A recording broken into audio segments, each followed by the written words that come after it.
Tonton dan Bapak yang amat dihormati sekalian, setelah kita dikejutkan baru-baru ini, di mana Presiden PAS Tan Sri Abdul Hadi Awang yang dipanggil untuk memberikan keterangan berkaitan ceramahnya yang menyentuh sekali lagi berkenaan dengan isu 3R. Kita juga tahu Bukit Aman telah mengeluarkan kenyataan akan memanggil Presiden PAS. Akhirnya ulasan dari Syahbudin, di mana bagi saya ini satu amaran yang keras untuk Hadi sendiri dan juga untuk Perikatan Nasional. Menurut Syahbudin.com, sudah sampai masa tindakan tegas perlu diambil terhadap Hadi Awang. Menurut laporan, Presiden PAS Hadi Awang sekali lagi dipanggil ke Bukit Aman untuk disiasat dan diambil keterangan berhubung ucapannya ketika berkempen dalam pilihan raya kecil Simpang Jeram, Johor yang sedang berlangsung sekarang ini. Kali ini, siasatan itu berkaitan ucapannya yang mempertikai kuasa lembaga pengampunan. Hadi dilaporkan berkata, kuasa lembaga pengampunan yang ada di negara ini adalah tidak selari ajaran Islam. Kata beliau, pihak yang sepatutnya berhak memberikan pengampunan ialah ahli keluarga seseorang yang menjadi mangsa jenayah dan bukannya lembaga pengampunan. Sebelum ini, Hadi juga pernah dipanggil memberi keterangan kepada pihak polis susulan kenyataannya yang didakwa berbau perkauman mengenai amalan rasuah di negara ini.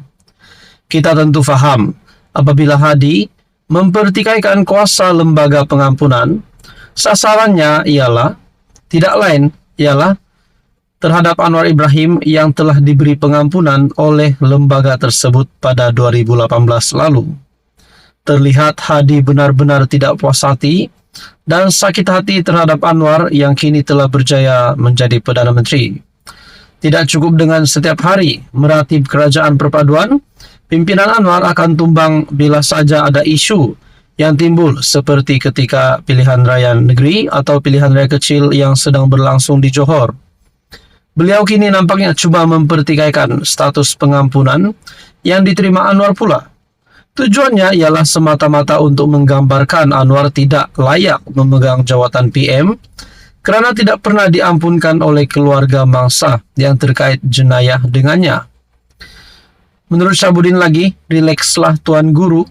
Seorang yang tinggi agama kena selalu bersangka baik, berjiwa tenang, dan tidak bersarang dengki yang keterlaluan dalam hatinya. Disebabkan hati dan bencinya yang keterlaluan itu, Hadi sampai tidak sadar bahawa tindakannya mempertikaikan kuasa lembaga pengampunan. Itu bermakna beliau sedang mempertikaikan kuasa yang di Pertuan Agong yang mengetuai lembaga itu. Di peringkat negeri, lembaga pengampunan juga diketuai oleh Sultan atau Raja masing-masing. Dengan itu, ucapan Hadi yang mempertikaikan kuasa lembaga pengampunan tersebut, selain petanda tidak hormat kepada raja-raja, juga melanggar garisan merah 3R yang dilarang oleh pihak polis, daripada sesiapa juga memperkatakannya secara terbuka. Adakah Hadi dalam hal ini sengaja mahu cabar polis? Kalau Hadi mahu jatuhkan Anwar atau kerajaan, dek kerana benci atau sakit hati yang tak terkawal dengan keberadaan pengurusi PH itu sebagai PM, beliau sebaiknya banyakkan beristighfar dan percaya kepada kada dan kadar. Tidak perlulah hari-hari memanjat dinding untuk menebuk atap bagi menjatuhkan kerajaan. Sebaliknya tunggu saja PRU16 akan datang berbuat demikian. Ketika berucap pula, janganlah tunjukkan sangat perasaan sakit hati dan benci kepada Anwar. Buat malu dengan anak cucu saja dibuatnya. Akhir daripada ulasan Syahbudin.com, hanya kerana politik, benci dan sakit hati, Hadi nampaknya sanggup melakukan apa saja demi memuaskan rasa dalam hatinya. Tanpa kompromi lagi, sudah sampai masa sebenarnya pihak berkuasa mesti mengambil tindakan sewajarnya terhadap Hadi agar perbuatan dan ucapannya yang sering melampau serta berbahaya itu terhenti setakat ini saja. Adakah ini bermakna ramai akan menganggap adakah Hadi Awang akan dikenakan tindakan setelah apa yang telah dilakukannya? Menurut Syahbudin.com, artikel ini sudah sampai masa tindakan tegas perlu diambil terhadap Hadi Awang. Untuk Bapak yang amat dihormati sekalian, sekali lagi Sultan Selangor bertita. Kali ini pasti mengejutkan ramai kepimpinan politik. Dalam sebuah artikel dari Malaysia Kini, Sultan Selangor titah polis kesan pemfitnah isu sekolah tahfiz. Sultan Selangor Sultan Sharafuddin Idris Shah bertitah supaya pihak polis mengesan kumpulan pemfitnah yang menyebarkan dakwaan kononnya lebih 200 buah sekolah tahfiz di negeri itu telah diarahkan tutup. Golongan ini perlu segera memberhentikan perbuatan khianat dan tidak bertanggung jawab ini, dan andai kata mereka meneruskan perbuatan fitnah dan khianat ini, beta mohon pihak polis segera mengesan kumpulan pemfitnah ini dan mengambil tindakan undang-undang terhadap mereka. Pada hakikatnya, beta telah menitahkan agar langkah pemutihan diambil terhadap sekolah-sekolah agama dan tahfiz swasta dan persendirian yang tidak berdaftar dengan mengarahkan. Pendaftaran dibuat bagi memastikan sekolah-sekolah ini adalah selamat dari segi ciri-ciri keselamatannya dan mempunyai suasana pembelajaran yang selesa untuk para pelajar menimba ilmu. Titah Baginda pada mesyuarat Majlis Kebangsaan bagi hal ehwal agama Islam Malaysia kali ke-70 di Masjid Sultan Salahuddin Abdul Aziz Shah di Shah Alam.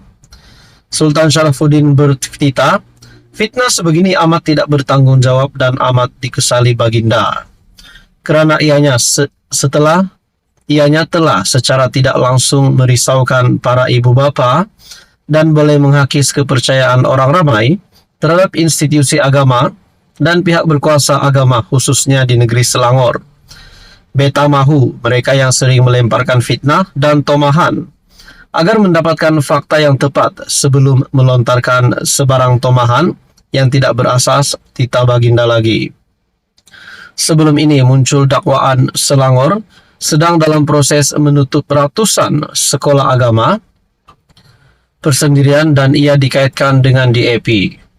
Kerajaan negeri menafikan dakwaan itu dan menegaskan Sultan Selangor Sultan Sharafuddin Idris Shah mahu semua institusi terbabit didaftarkan bawah Jabatan Agama Islam Selangor ataupun JAIS.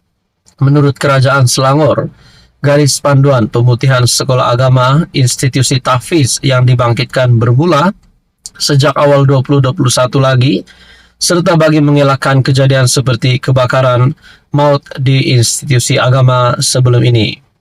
Sesebuah sekolah agama persendirian juga dikehendaki mematuhi beberapa syarat keselamatan.